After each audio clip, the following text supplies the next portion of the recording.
പുരാണങ്ങളിൽ നിരവധി ദിവ്യാസ്ത്രങ്ങളെപ്പറ്റി പരാമർശിച്ചിരിക്കുന്നു. അവയിൽ ത്രിമൂർത്തികളുടെ ദിവ്യാസ്ത്രങ്ങളായ ബ്രഹ്മാസ്ത്രം, നാരായണാസ്ത്രം, പാശുപതാസ്ത്രം തുടങ്ങിയവയാണ് ഏറ്റവും ശക്തമായി കണക്കാക്കപ്പെടുന്നത്. എന്നാൽ ഈ ആയുധങ്ങളെക്കാൾ ശക്തമായ ഒരു ദിവ്യായുധം ഉണ്ടായിരുന്നുവോ? ഉണ്ടെങ്കിൽ ആ ആയുധം ഏതാണ്? ആ ആയുധം ആരുടെ പക്കലാണ് ഉണ്ടായിരുന്നത്? ആ ആയുധത്തെക്കുറിച്ച് പൂർണ്ണമായി അറിയുന്നതിനായി വീഡിയോ മുഴുവനായി കാണുക. ഏവർക്കും ഇതിഹാസ എപ്പിക്കിലേക്ക് ഒരിക്കൽ കൂടി സ്വാഗതം.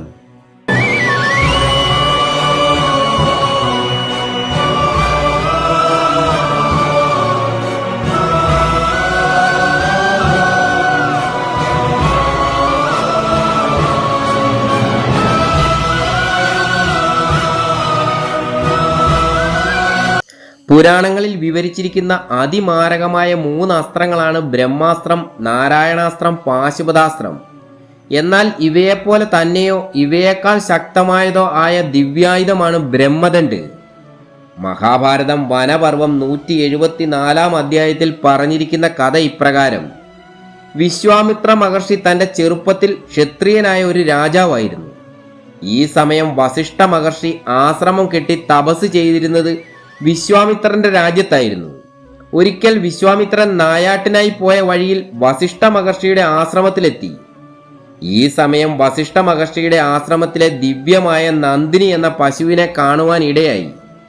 ആവശ്യപ്പെടുന്നത് എന്തും നൽകുവാൻ കഴിയുന്ന ദിവ്യമായ പശുവായിരുന്നു നന്ദിനി. ഈ ദിവ്യമായ പശുവിനെ തനിക്ക് നൽകുവാൻ വിശ്വാമിത്രൻ വസിഷ്ഠ മഹർഷിയോട് ആവശ്യപ്പെട്ടു. എന്നാൽ പശുവിനെ നൽകുവാൻ മഹർഷി വിസമ്മതിച്ചു. താൻ ഒരു ക്ഷത്രിയ രാജാവാണ്, എന്റെ രാജ്യത്തെ സകലതിൻ്റെയും അവകാശി ഞാനാണ്, അതിനാൽ ഈ പശുവിനെ എനിക്ക് വേണം, അതിനാൽ ഞാൻ ബലം പ്രയോഗിച്ച് തന്നെ ഈ പശുവിനെ കൊണ്ടുപോകും. വിശ്വാമിത്രൻ കോപത്തോടെ പറഞ്ഞു. വസിഷ്ഠ മഹർഷി ശാന്തനായി പറഞ്ഞു, രാജാവേ, നിങ്ങൾക്കതിന് കഴിയുമെങ്കിൽ കൊണ്ടുപോകുക. തന്നെ മഹർഷി അപമാനിച്ചതിൽ കോപിഷ്ഠനായ വിശ്വാമിത്രൻ തന്റെ സൈന്യത്തോട് വസിഷ്ഠ മഹർഷിയുടെ ആശ്രമം ആക്രമിക്കുവാൻ ആവശ്യപ്പെട്ടു. ഈ സമയം വസിഷ്ഠ മഹർഷിയുടെ ആവശ്യപ്രകാരം നന്ദിനി എന്ന പശുവിന്റെ ശരീരത്തിൽ നിന്നും നിരവധി ആയുധധാരികളായ യോദ്ധാക്കൾ പുറത്തു വന്നു. അവർ വിശ്വാമിത്രന്റെ സൈന്യവുമായി ഏറ്റുമുട്ടി. ആ ഭയാനകരമായ യുദ്ധത്തിൽ വിശ്വാമിത്രന്റെ പുത്രന്മാരും നിരവധി സൈനികരും പരാജയപ്പെട്ടു. ഒടുവിൽ വിശ്വാമിത്രൻ നേരിട്ട് വസിഷ്ഠ മഹർഷിയെ ആക്രമിക്കുവാൻ തയ്യാറായി. തന്റെ പക്കലുള്ള നിരവധി ദിവ്യാസ്ത്രങ്ങൾ വിശ്വാമിത്രൻ മഹർഷിക്ക് നേരെ പ്രയോഗിച്ചു. എന്നാൽ ആ അസ്ത്രങ്ങൾക്കൊന്നും വസിഷ്ഠ മഹർഷിയുടെ ബ്രഹ്മതേജസ്സിനെ സ്പർശിക്കുവാൻ പോലും കഴിഞ്ഞില്ല. കോപാകുലനായ വിശ്വാമിത്രൻ അസ്ത്രത്തിന്റെ മഴ തന്നെ പെയ്യിച്ചു. എന്നാൽ മഹർഷി തന്റെ ദിവ്യമായ ബ്രഹ്മദണ്ഡുകൊണ്ട് അവയെ ഒക്കെ തടഞ്ഞു. മഹർഷിയുടെ മുന്നിൽ പരാജയം സമ്മതിക്കുവാൻ കഴിയാതെ വിശ്വാമിത്രൻ ഒന്നിനു പുറകെ ഒന്നായി വരുണാസ്ത്രം, ഇന്ദ്രാസ്ത്രം, വയവ്യാസ്ത്രം, യമാസ്ത്രം തുടങ്ങിയ നിരവധി അസ്ത്രങ്ങൾ പ്രയോഗിച്ചു.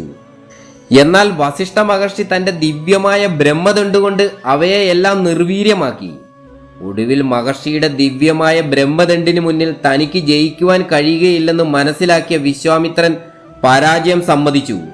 എന്നാൽ ഈ പോരാട്ടത്തിൽ പരാജയപ്പെട്ടത് മൂലം വസിഷ്ഠനോട് അടങ്ങാത്ത പക തോന്നിയ വിശ്വാമിത്രൻ ഈ യുദ്ധത്തിൽ മരിക്കാതിരുന്ന ഏകപുത്രനെ രാജാവാക്കിയ ശേഷം മഹാദേവനെ തപസ് ചെയ്ത് ശക്തനാകുവാൻ തീരുമാനിച്ചു.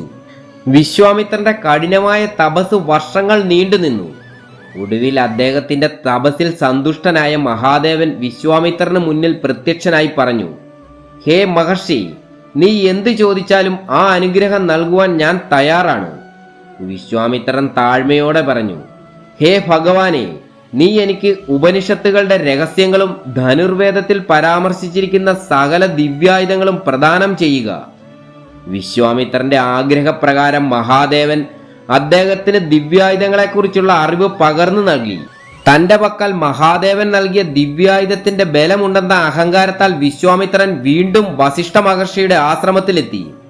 അഹങ്കാരത്തോടുകൂടി മഹർഷിയെ പോരിന് വിളിച്ചു. വിശ്വാമിത്രൻ തന്റെ ദിവ്യാസ്ത്രത്താൽ ആശ്രമത്തിൽ തീമഴ പെയ്യിച്ചു. ഈ നാശം കണ്ട് വസിഷ്ഠ മഹർഷി തന്റെ ദിവ്യമായ ബ്രഹ്മദണ്ഡ് ഉപയോഗിച്ച് അവയെ നിർവീര്യമാക്കി. ഇത് കണ്ട് വിശ്വാമിത്രൻ വീണ്ടും കോപാകുലനായി. ഒന്നിനു പുറകെ ഒന്നായി വരുണാസ്ത്രം, രുദ്രാസ്ത്രം, ഇന്ദ്രാസ്ത്രം എന്നിവയെ ഒന്നിച്ചു തൊടുത്തു. ഈ അസ്ത്രങ്ങൾക്കൊപ്പം മാനവാസ്ത്രം, മോഹനാസ്ത്രം, ഗന്ധർവാസ്ത്രം, ബ്രഹ്മപാശം, വജ്രാസ്ത്രം തുടങ്ങിയ മാരകമായ അസ്ത്രങ്ങളും കൂടാതെ കാലപാശ്, വരുണപാശ്, വിഷ്ണുചക്ര തുടങ്ങിയ മഹാദേവൻ പകർന്നു നൽകിയ നിരവധി ദിവ്യാസ്ത്രങ്ങളും വിശ്വാമിത്രൻ മഹർഷിക്ക് നേരെ പ്രയോഗിച്ചു. എന്നാൽ ഈ സകല ദിവ്യാസ്ത്രങ്ങളും വസിഷ്ഠ മഹർഷി തന്റെ ദിവ്യമായ ബ്രഹ്മദണ്ഡിനാൽ നിഷ്പ്രഭമാക്കി. തുടർന്ന് വിശ്വാമിത്രൻ ശക്തമായ ബ്രഹ്മാസ്ത്രത്തെ മഹർഷിക്ക് നേരെ പ്രയോഗിച്ചു. 3 ലോകങ്ങളെയും നശിപ്പിക്കുവാൻ പോന്ന ഈ മഹാ അസ്ത്രത്തെ വസിഷ്ഠൻ തന്റെ ദിവ്യമായ ബ്രഹ്മദണ്ഡുകൊണ്ട് ശാന്തനാക്കി. ബ്രഹ്മാസ്ത്രത്തിന്റെ പ്രഭാവത്തെ അടക്കുമ്പോൾ വസിഷ്ഠന്റെ രൂപം അത്യന്തം ഉഗ്രവും ഭയാനകരവുമായിരുന്നു. അദ്ദേഹത്തിന്റെ കയ്യിലിരുന്ന ബ്രഹ്മദണ്ഡ് സൂര്യനെ പോലെ ജ്വലിച്ചു. ഈ പ്രപഞ്ചത്തിലെ സകല തിളക്കത്തെക്കാളും വലുതായിരുന്നു ആ ദിവ്യ തേജസ്. ആ ഭയാനകരമായ കാഴ്ച കണ്ട് ആശ്രമത്തിലെ മറ്റു മഹർഷിമാർ ഭയന്ന് വിറച്ചു. ബ്രഹ്മദണ്ഡിന്റെ അത്ഭുതകരവും സങ്കല്പിക്കാൻ പോലും കഴിയാത്തതുമായ അത്ഭുത ശക്തി കണ്ട വിശ്വാമിത്രൻ ദുഃഖിതനും നിരാശനുമായി മാറി. അദ്ദേഹം പറഞ്ഞു, ക്ഷത്രിയന്റെ ശക്തി തപശക്തിയാൽ നിർമ്മിതമായ ദിവ്യ ചൈതന്യത്തിന് മുന്നിൽ പരാജയപ്പെട്ടിരിക്കുന്നു. ഞാൻ ഈ സത്യം അംഗീകരിക്കുന്നു. ഈ കഥയിൽ നിന്നും ബ്രഹ്മദണ്ഡ് ഒരു സാധാരണ ദിവ്യായുധമായിരുന്നു എന്നോ അതോ അത് ഒരു ആയുധമായിരുന്നില്ല, മറിച്ച് ഒരു സാധാരണ ആയുധം മാത്രമായിരുന്നു. പുരാതന കാലത്ത് ഋഷിമാരും സന്യാസിമാരും എപ്പോഴും കൂടെ കൊണ്ടു നടന്നിരുന്ന ഒരു വടി മാത്രമായിരുന്നു അത്. മഹർഷി വസിഷ്ഠൻ തന്റെ അനന്തമായ വർഷങ്ങൾ ചെലവഴിച്ച് കഠിന തപസ്സിലൂടെ നേടിയ ബ്രഹ്മ തേജസ് പുൽക്കൊടിയിൽ നിന്ന് പോലും ദിവ്യാസ്ത്രങ്ങൾ നിർമ്മിക്കും പോലെ തന്റെ കയ്യിലെ ദണ്ഡിനെ ബ്രഹ്മദണ്ഡാക്കി മാറ്റി. ഇത് വസിഷ്ഠന്റെ ബ്രഹ്മ തേജസിന്റെ ശക്തിയാണ്. എന്താണ് ഈ ബ്രഹ്മ തേജസ്? സകല ദിവ്യാസ്ത്രങ്ങളും പരാജയപ്പെട്ട ഈ തേജസ് എന്താണ്? നമ്മുടെ വേദഗ്രന്ഥങ്ങളിൽ പറഞ്ഞിരിക്കുന്നതനുസരിച്ച് ബ്രഹ്മ തേജസ് എന്നാൽ പരമമായ ദിവ്യശക്തിയാണ്. കഠിനമായ തപസ്സും ആത്മനിയന്ത്രണവും സത്യത്തോട് ചേർന്ന് നിൽക്കലും പാലിക്കുന്നവൻ ബ്രഹ്മചര്യത്തിന്റെ നിരന്തരമായ പരിശീലനത്തിലൂടെ നേടിയെടുക്കുന്ന ശാരീരിക ശക്തി മാത്രമല്ല, അത് ആത്മീയ ശക്തിയുടെ ഏറ്റവും ഉയർന്ന രൂപമാണ് ബ്രഹ്മ തേജസ്. ഈ പരമമായ ബ്രഹ്മ തേജസ് നേടിയെടുക്കുവാൻ വിശ്വാമിത്രന് പിന്നെയും 100 കണക്കിന് വർഷങ്ങൾ വേണ്ടി വന്നു. ഏവർക്കും ഈ വീഡിയോ ഇഷ്ടമായെങ്കിൽ ദയവായി സബ്സ്ക്രൈബ് ചെയ്യുവാനും തുടർന്നുള്ള വീഡിയോകൾക്കായി ബെൽ ബട്ടൺ അമർത്തുകയും ചെയ്ത് ഈ ചാനലിനെ മുന്നോട്ട് നയിക്കുക.